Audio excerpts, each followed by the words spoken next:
Hey there mga my loves, Libra! Thank you so much for always staying here with me in this channel. So bago natin simulan na reading ninyo mga base reminders na hindi ito for everybody. So just pick up the messages you think are for you. At kung feel mo na ang reading na tayo para sa'yo, then this reading might really for you. Yeah, so we're gonna check your October 2023. So timeless ito at wala tayong gender. Okay, so simulan na natin iti. So Libra. Spirits and Angel Guides, Archangel Michael. Tell me something about Libra for the month of October 2022. This is for Libra. For the month of October 2023, please. Libra, ingat-ingat, no? Kasi parang prone yung accident sa inyo. Especially kung kayo ay nagmo-motor. Yan, motor or basta nasa biyahe. Ingat-ingat mga babes, no? Especially kung kayo yung nagda-drive or what. Dito naman nakikita na isa itong malaking aksidente. Excuse me. Maari kasi mga babes, no, na pwede kasing may sumabay at makasagabal dito sa inyo. Okay? Hindi kayo, kundi pwedeng meron kasing biglang susulpot na nagbabike, yung mga ganun. Okay? Pero don't worry, this is just a small accident here. You do not need to worry. Yeah. Pero meron lang sigurong maapektuhan na parts ng car mo. Okay. O, carry na yun, kesa naman ikaw yung maapektuhan, diba? Okay, thank God, ganun lang yun. Okay, so, let's see. Ayan. Or nagbabike, yan, no? Maglagay kayo ng makeup, maglagay kayo ng gear, no? Yan. So, we have here the aid. It looks like you're showing some kind of a helping hand right here to a friend na nangangailangan ng tulong on the month of October and picking that up. At ang tulong niyan ay strongly nakukuha ko money. So, pwedeng may mangutang, lumapit sa'yo, humingi ng tulong rito, no? At nakikita kong tutulungan mo siya. Yes, no?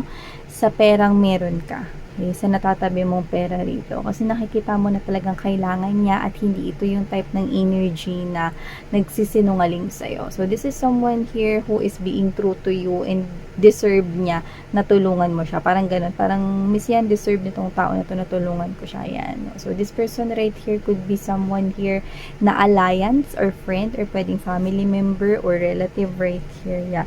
With the libation, nakikita ko dito mga babes, that this is you, ikaw ang answered prayer niya rito. Kasi yung tulong, manggagaling sa'yo, nakikita ko rito. And not just that, I'm picking up that there is someone here, okay, na parang medyo nag-iisip ngayon, no, ng mga charitable na works. So, pwedeng meron dito na parang iniisip na, ano kaya, December, burn na, or, well, I mentioned December, no, so maaring meron kayo ditong something na special na gawin or mangyari this December, but in this libation, in picking up that someone here could be doing some kind of acts of service, yan, no, showing compassion to other people. So, pwedeng magbigay kayo sa charity or baka this is you, no, magbigay kayo ng pagkain sa mga street children, no. Hindi naman kailangan na lahat ng street children is bibigyan ninyo. Example lang yung mga babes, no. Parang this is you, magbibigay ka dito ng tulong kasi gusto mo tumulong, hindi dahil naglo-look forward ka sa kapalit. So, ganda, no? Parang most likely this December or this Christmas season, this bare months right here, you're doing some kind of helping other people without expecting something in return. Yeah, justice is right here. See? Because of that, you're getting your justice here. Tama, you're on the right path of doing that, Libra. See, number 11 is right here. Number 11 is saying that you're on the right path, and because of that, universe is giving you some kind of justice here, reward ito for you guys, no. And I'm seeing that it has something to do with your work, with your career right here. Doon ka naman pagbubuhusan rito ng tulong, no. Pero nakikita ko na parang gagawin ito ni universe kasi nakikita niya rito na bukal sa loob mo yung magbigay at tumulong sa iba. parang keber ka, no? Kung ibabalik ba ito sa'yo or kung kailan ito mababalik sa'yo or kung hindi, thank you. Parang ganun ka, no? And this is the universe right here giving justice to you, giving balance here with your life. You could be seeing as well numbers 333 or 444 everywhere. So just take how this resonates. But I can see na bibigyan ka rito ng biyaya na may kinalaman sa trabaho. So pwedeng promotion, dagdag income, or baka ikaw yung mag-employee of the month with matching credit dito, no, sa salary mo, no. This person right here, these energies, no, ng mga Libra na nakaka-resonate dito, na makakatanggap kayo rito ng what's this, ng gift from the universe in the form of money at padadaanin yun sa business or trabaho ninyo in order for you to share more with other people. Yan, they're helping you here sa ginagawa ninyo rito kabutihan sa iba. Very good, mga peeps, no? Christmas is really a season right here of giving. And I can see that with the calmness right here, this is you. May mga changes kang ginagawa sa buhay mo and it looks like you're manifesting something here. At saka nakikita ko dito na parang mas nagiging okay ka, mahal, no? On the month of October. Mas nagiging okay ka rito, mas magaan sa pakiramdam mo yung buwan ng October rito, no?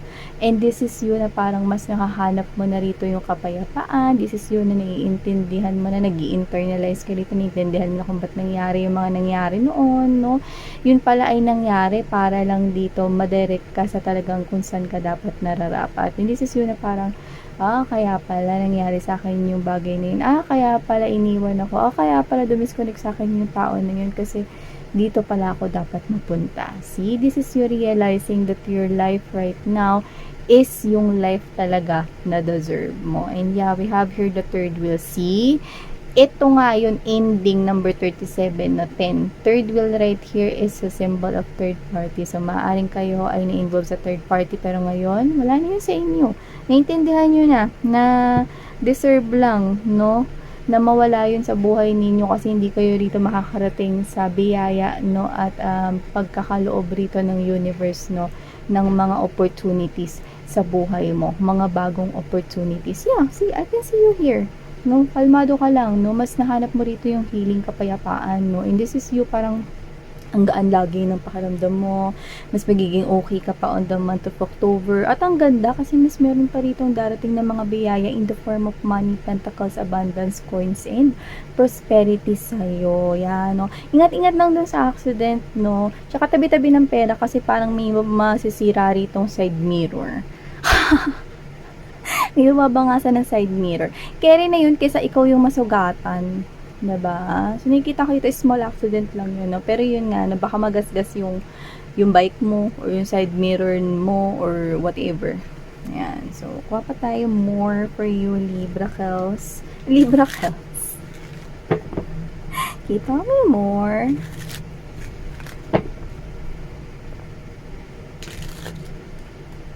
Uy, may na mga problema dito sa pera, mga mahal, no? At naiisip ka niya.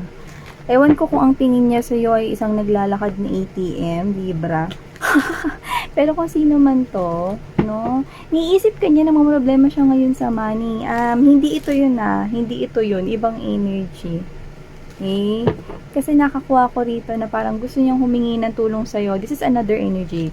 Gusto humingi niya ng tulong sa'yo pero nakakuha tayo rito ng parang merong sa kanyang pumipigil. So, pwedeng isa siya, no, dun sa mga nag-betrayed sa inyo in the past. Kasi parang may problema na parang naging problema kayong dalawa kung ba't hindi siya rito makalapit pero gusto niya humingi ng tulong sa'yo. Iniisip ka niya rito as someone who is approachable pero at the same time, meron kasi ritong lamat sa pagitan ninyong dalawa. So baka yun yung dahilan ba't di siya makalapit. Hindi ito yun iba to. Kasi ito, pinagkakatiwalaan mo yun eh. Ito pwedeng sumira ng tiwala mo. Yun.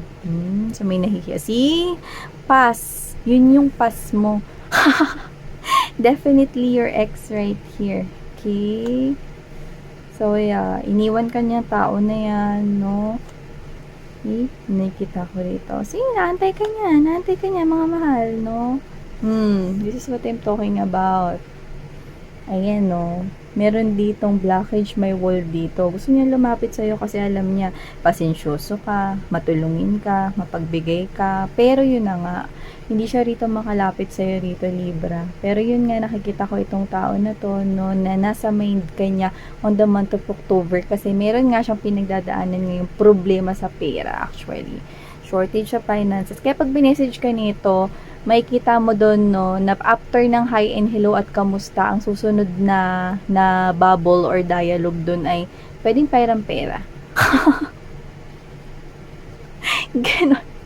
So, expect mo na yun, Libra, no? I'm getting that. See? Money, money, money. Yan, no? Maganda kasi yung money flow mo rito, no? Oo, nakikita ka dito. You're slowly nag-iipon. Nagsisimula ka rito mag-ipon, no? Para sa sarili mo, para sa future mo, no? Inikita ko rito. Alam niya kasi meron kang tabing pera rito at hindi ka mahirap hingan ng tulong. Pero yun nga, no, ngayon kasi, iba ni yung tingin mo, no, nakikita ko rito, iba ni yung perception mo. Especially dito sa tao na to. Kasi parang nakita mo na yung true colors niya ngayon eh. Ngayon na hindi mo na siya kasama, no. Tapos ngayon, parang, alam mo yung, parang napapailing ka na lang, no, pag nag-message tong person na to sa'yo, no, na, ang kasunod is yun pala, no, mangungutang pala siya sa'yo, no. Pero I'm telling you, pag nangutang yan sa'yo, hindi yan magbabayad. Pwede ka nalang kumantaran ng babay na aalis ang pera. Yan, no. So, nakikita ko dito mga babes, no. Iniintay ka niya, no, na mauna ritong mag-chat. Pero sa tingin ko, hindi mo na yun gagawin kasi you've already found your peace in here. Hindi mo na yun gagawin dito, Libra, no. Kaya parang mapapagod siya dito sa pag-aantay, no. In this person right here, hindi na niya ganun maaantay ito kasi namamroblema na siya ngayon sa pera. Kailangan niya na ng tulong pinansyal.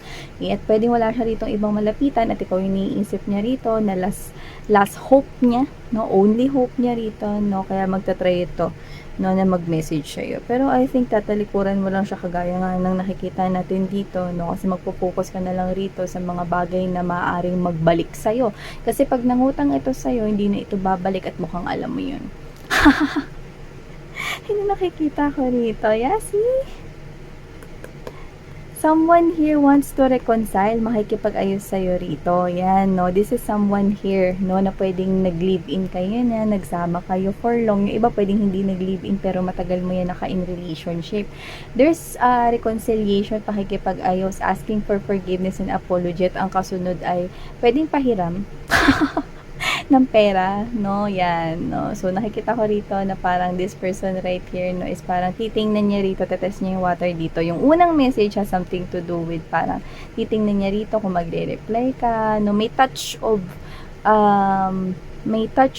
passion, may touch of landi, parang ganun, no, to the point na parang, para maisip mo rito na nagsusumamo siya, yung ganun, explain. Nagsusumama siya na para makuha niya attention mo rito. No? Pero kapag nag-reply ka, ang susunod na pag-uusapan niyo ay walang iba kundi ang pwede bang pahiram?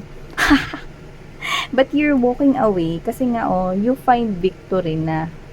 See, matagal ka rin pinahirapan nitong tao na to. Actually, yung kalooban mo yung naghirap, no, nagmo-move on ka sa kanya. So, this is victory. Tumatawid ka na rito mga babes, no, sa success mo rito sa life. Unti-unti ka na nakakapagsimulat, nakakapag-ipon. Hindi mo na nga siya niisip kasi mas gusto mo pa nga rito tumulong sa iba at makipag-usap sa iba. No, you're not dealing with this past anymore. Kaya kung makikita mo, you're turning your back. Lahat naka-turn na yung back mo sa past na ito. But this person right here is coming back. I don't know, pero may problema siya sa pera. Yes, kahit may trabaho siya. Advice for may Libra. Advice for may Libra. Tuloy-tuloy lang yung pagtulong ninyo. Ang ganda. May dagdag pera na parating sa inyo kahit hindi mo to ini-expect. Kasi wala ka naman talagang ini-expect sa pagtulong mo. Nakikita ko sa'yo. Kasi napaka, mahal. No, tinan mo to. See? Remain positive. Napaka-positive mo na ngayon. Mag-isip, hindi ka na dating negative. Ano nangyayari sa buhay ko? Wala na yung person ko sa akin. Hindi ka na ganun ngayon. Iba ka na. Nagbago na ngayon yung tingin mo sa mundo. This is you, no, na nagtitiwala ka ulit. Yung nagkita ko rito. Okay.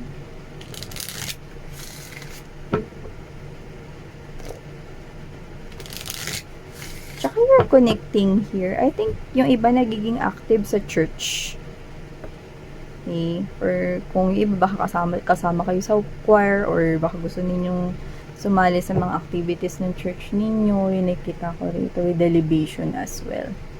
Okay? At this is you, no, na parang niisip mo rito, no, na pananampalataya at pananalig lang sa Diyos Ama, no, yung magtatawid sa'yo dito sa lahat ng struggles na to, at dun mo nga nahanap yung peace. Tama naman yun, mga mahal, no. So, yeah, we have here the within the next months, and at the bottom of the deck, we have here the unlikely and listen to your intuition. Yes, that is for that past person of yours. See, spirits are saying right here, see, no, do not connect with that person because, yeah, unlikely and listen to your intuition. This angels and spirit guides of yours, no, sinasabi rito na yun nga, hindi yan magbabalik dahil kailangan kanya dahil mahal kanya, kundi magbabalik yan dahil kailangan niyang pera mo. Or kailangan niya ng tulong mo. See, listen to your intuition. Kasi nga, di ba sabi ko sa inyo, nakikita ko kayo na umiiling-iling lang na. So, baka within the next few months, makita mo ulit yung person na yun. Kasi ngayon, no, parang iniisip niya pa, nagdadalawang isip pa siya rito sa paglapit sa'yo. Kasi nga, meron ditong away, pwedeng ayitan, no? Lalo na kung ex mo nga talaga itong tao na to, no? Kasi meron ditong parang blockage sa pagitan ninyong dalawa. So, maaring sa mga susunod pa na buwan, so maaaring November, no? Or bago matapos tong 2023, kung hindi pa man din October. Pero yung iba October, kasi nga yung iba nagsimula na yung struggle nila or shortage sa financial itong mga nakaraang buwan. Okay? So whatever the case may be, mga babes, no, someone here is actually connecting with you. Hindi ko alam kung dahil naaaway niya ba na meron ka ritong magandang balitang paparating sa kaperahan mo or what. But this person is definitely thinking about you now that he or she is experiencing some kind of a shortage or blockage of finances and coins, issues, and matters. So, thank you so much, Libra, sa ngayong love and life. Annyeong.